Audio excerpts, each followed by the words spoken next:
गोंदिया जिले के देवरी तहसील में आदिवासी समाज का एक भव्य सामूहिक विवाह समारोह आयोजित किया गया, जहां 91 जोड़े विवाह बंधन में बंधे। इस दौरान नव दंपतियों ने सरकार से अनुदान राशि बढ़ाने की मांग भी उठाई। देवरी तहसील में आयोजित इस सामूहिक विवाह समारोह का आयोजन विधायक संजय पुराम और धुकेश्वरी देवस्थान समिति के संयुक्त प्रयास से किया गया।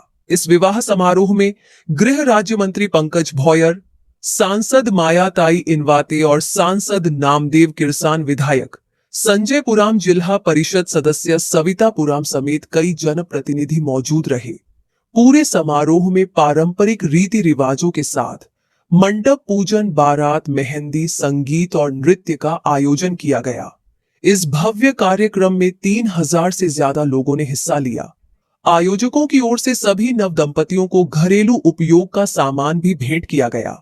इस मौके पर आदिवासी प्रकल्प कार्यालय की ओर से सभी जोड़े को 25,000 रुपए का अनुदान दिया गया। हालांकि बढ़ती महंगाई को देखते हुए नवविवाहित जोड़ों और आयोजकों ने इस राशि को बढ़ाकर 1 लाख रुपये करने की मांग उठाई है। देवरी तालुक्यातील पुराळा या आदिवासी गावामध्ये ह्या भागाचे लोकप्रिय आमदार संजयजी पुराम आणि विशेष करून त्याच्यामध्ये त्यांना पुढाकार घेऊन सहकार्य करणाऱ्या सौभाग्यवती सौ सविताताई संजयजी पुराम यांनी या ठिकाणी आदिवासी सामूहिक विवाह सोहळ्याचं आयोजन केलं।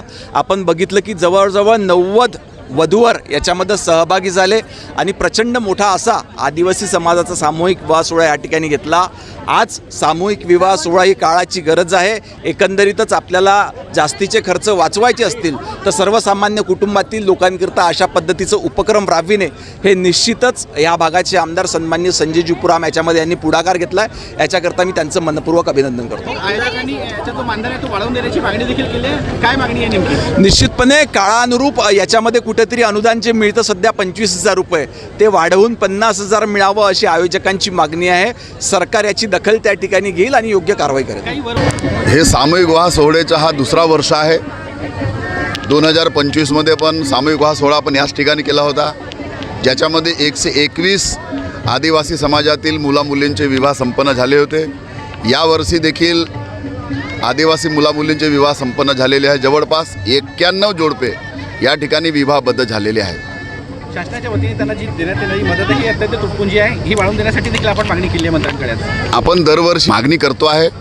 यावर्षी देखील आपण मागणी केलेली आहे का महागाई खूप वाढलेली आहे, वर वधूंना परवडण्यासारखे नाही आहे 25,000, म्हणून आपण शासनाला विनंती केली आहे की 25,000 ऐवजी येत्या काळामध्ये वर वधूंना आदिवासींच्या मुलामुलींना 50,000 तरी शासनाने द्यावं अशा प्रकारची आपण विनंती केलेली आहे। मागच्या वर्षीपासून हे आयोजन मी करत आहे। यात 91 जोडपे विवाहबद्ध आज झालेले आहेत। यामध्ये आदिवासी म्हणजे आदिवासी, यात कधी काही लोक हलबीचे, काही कवरचे, काही गोंड समाज असे वेगवेगळे लग्न लावतात, परंतु आम्ही आदिवासी म्हणून हा मागच्या वर्षीपासून उपक्रम करत आहेत आणि यामध्ये आम्हाला समाजाचा भरपूर साथ आहे। आमचे सरपंच लोक, आमचे कार्यकर्ते यांच्या सगळ्याच्या सहकार्यामुळे, तसेच धुकेश्वरी मंदिर ट्रस्ट या ट्रस्टच्या अध्यक्षतेमध्ये हा कार्यक्रम आम्ही करतो। यामुळे एक वेगळं आनंद आहे। आमचा गरीब समाज आहे, आदिवासी समाज आहे, यांचे असे विवाह केल्यामुळे यांची आर्थिक बाजू चांगली व्हावी हाच या मागचा उद्देश आहे। एक मागणी केलेली आहे की यांचा जो मिळणारा अनुदान आहे हा वाढवून देण्याची मंत्र्यांकडे, काय नेमकी मागणी? आज दिवसेंदिवस महागाई वाढत आहे खूप सारं। म्हणजे जसं आधी सुरुवातीला फक्त आंतरजातीय विवाहाला 15,000 होते ते 50,000 झाले, परंतु आदिवासी सामूहिक विवाह सोहळ्याला पण 25,000 ऐवजी 50,000 व्हावी अशी विनंती आपण पंकजजी भोयर साहेब मंत्री महोदयांना केलेली आहे। आणि तसेच छत्तीसगड आणि मध्य प्रदेशला गोंदिया जिल्हा लागून असल्यामुळे त्या जिल्ह्यातले वधूवर आम्ही घेऊ शकलो नाही। मागच्या वर्षी त्यांचे लग्न केले, त्यांना चेक देऊ शकलो नाही, म्हणून मी शासनाला विनंती करते की हे लवकरात लवकर कलम बदलवावी आणि छत्तीसगड मध्य प्रदेशचे वर वधूला रोटी बेटी व्यवहारा अंतर्गत त्यांना म्हणजे त्यांना ते अनुदान मिळावं अशी विनंती करते, जेणेकरून पुढल्या वर्षी आम्ही ह्या 90चे किंवा 91चे लग्न 250पर्यंत नेऊ शकतो। सामूहिक सोहळ्यामध्ये मी लग्न केलं। आज घरी जरी कधी लग्न केलं असतं तर मला खर्च जास्त पडला असता आणि सामूहिक सोहळ्यामध्ये लग्न केलं तर 25,000चं मला अनुदान दिलं आहे। पण याच्यामध्ये आमचं काही भागणार नाही, शासनाने थोडं 1 लाखाचं तरी अनुदान द्यावा. आज इथे आम्ही पुराडा येथे सार्वजनिक विवाह सोहळ्यामध्ये आज आम्ही सामील झालेलो आहोत. इथं आज 91 जोडप्याचे विवाह संपन्न झालेले आहेत आणि आम्हाला शासनाकडून 25,000 एवढे मानधन मिळत आहे.